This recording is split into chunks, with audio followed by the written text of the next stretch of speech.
की रचनाएं हैं, इनकी ना तो विधा होती है, ये केवल काव्य हैं। ठीक है, तो आप इतना याद रखना। देखिए क्या है, तुलसीदास, पहले है तुलसीदास, इनका जन्म उनमें तो आप याद ही मैं करवा चुका हूँ।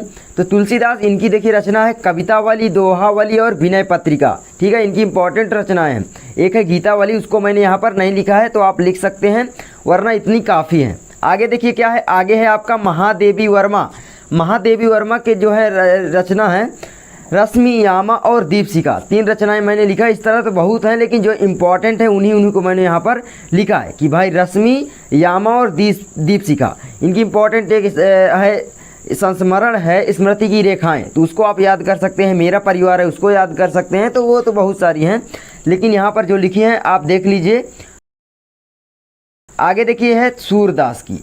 सूरदास बहुत ही इंपॉर्टेंट, आप जानते हैं जो लेखक कवि हैं, तो उनकी जो रचना है देख सकते हैं, साहित्य लहरी, सूरसागर और सूरसरावली, ये इनकी 3 रचनाएं हैं। मैंने तीन ही लिखा है।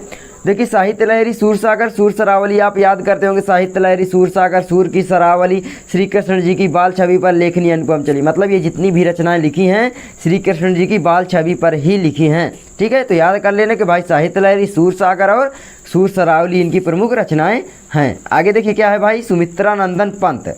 सुमित्रानंदन पंत चौथा, इनकी देखिए प्रमुख रचना है वीणा और चिदम्बरा ग्रंथि। ठीक है, ये 3 रचनाएं इनकी प्रमुख हैं, वीणा, चिदम्बरा और ग्रंथि। ठीक है, याद कर लेना आप, वीणा, चिदम्बरा और ग्रंथि सुमित्रानंदन पंत की प्रमुख रचनाएं हैं। ठीक है, आगे देखिए राम नरेश त्रिपाठी। राम नरेश त्रिपाठी की प्रमुख रचनाएं हैं पथिक और मिलन। ठीक है, क्या है भाई, राम नरेश त्रिपाठी की प्रमुख रचनाएं हैं पथिक और मिलन, ये 2 हैं। इम्पॉर्टेंट है थोड़ा इसलिए क्योंकि देखिए इनकी रचनाएं ज़्यादा पूछी ही नहीं जाती, यही 2 हैं जो कि पूछी जाती है ज़्यादातर, अगर आएंगी भी तो इनको आप याद कर लीजिए। आगे देखिए क्या है, रामधारी सिंह दिनकर। रामधारी सिंह दिनकर जी की जो है रचना है वो है हुंकार और रसवंती। एक है कुरुक्षेत्र, भी आप लिख सकते हैं। क्या है भाई, कुरुक्षेत्र, इंपॉर्टेंट है वो भी क्योंकि बोर्ड एग्जाम में शायद आई सी की थी वर्ष। ठीक है, तो इतनी आप याद कर सकते हैं, हुंकार, रसवंती, कुरुक्षेत्र। अब अगला देखिए लास्ट है 7वां नंबर शायद जयशंकर प्रसाद का, इसके बाद लास्ट है। तो जयशंकर प्रसाद की प्रमुख रचनाएं हैं झरना, लहर, आंसू, करुणालय।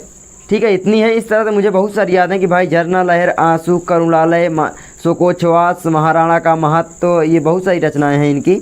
ठीक है, लेकिन ये इम्पॉर्टेंट है देखिए। ठीक है, झरना, लहर और आंसू इम्पॉर्टेंट है। कामायनी इनका एक महाकाव्य है, वो भी आपके लिए इम्पॉर्टेंट है, तो उसको भी याद कर सकते हैं, है ना। तो झरना, लहर, आंसू, करुणालय, ये जयशंकर प्रसाद की रचनाएं हैं। आगे देखिए क्या है, राम कुमार वर्मा। राम कुमार वर्मा की प्रमुख रचना है दीपदान। ये इनकी एकांकी और बहुत ही प्रसिद्ध एकांकी है। ये आपसे 9th से आपकी पीछे नहीं छोड़ती, मतलब आप जानते होंगे 9th में पढ़े होंगे। राम कुमार वर्मा की एकांकी है दीपदान। ठीक है, तो इनको आप याद कर लीजिए। ठीक है, और लिख लीजिए कहीं पर, क्योंकि ये आपके बोर्ड एग्जाम के लिए बहुत ही इंपॉर्टेंट रचनाएं हैं। मिलते हैं नेक्स्ट वीडियो में, तब तक के लिए जय हिंद, जय भारत, वंदे मातरम।